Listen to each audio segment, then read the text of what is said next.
Those who should have been his allies are trying to see to his downfall. And so often that's how suffering hits us. Encouragement, it's followed by disappointment. A breakthrough is followed by a downfall.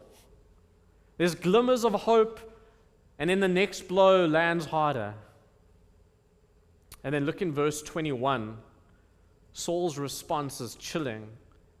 May you be blessed by the Lord, for you have had compassion on me, he says to the Ziphites. So he cloaks his evil in religious language, and he calls betrayal compassion and rewards it with blessing. And then Saul moves in. And verse 26, if you go down to verse 26, it builds like cinematic climax in its tension. Saul went on one side of the mountain, and David and his men on the other side of the mountain. And David was hurrying to get away from Saul. And Saul and his men were closing in on David and his men to capture them.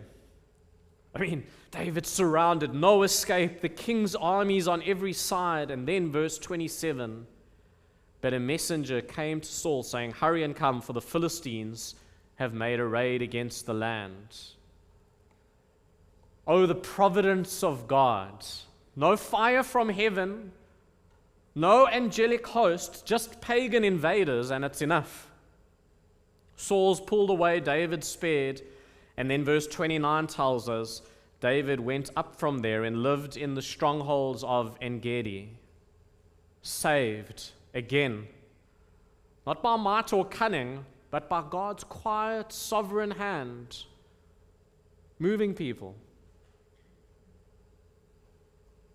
Again, we love spectacular things. I want miracles, I want volume, but here God works subtly, not with trumpet blasts, but with inconvenient timing and geopolitical events. How many times has God rescued you quietly through a delay, a text message, a closed door that felt like a disappointment, but actually it was a deliverance? And don't miss the warning. Saul uses God's name to bless treachery. Listen, this is not an ancient problem. It's frighteningly modern. To use spiritual language to mask bitterness and self-promotion and tribalism.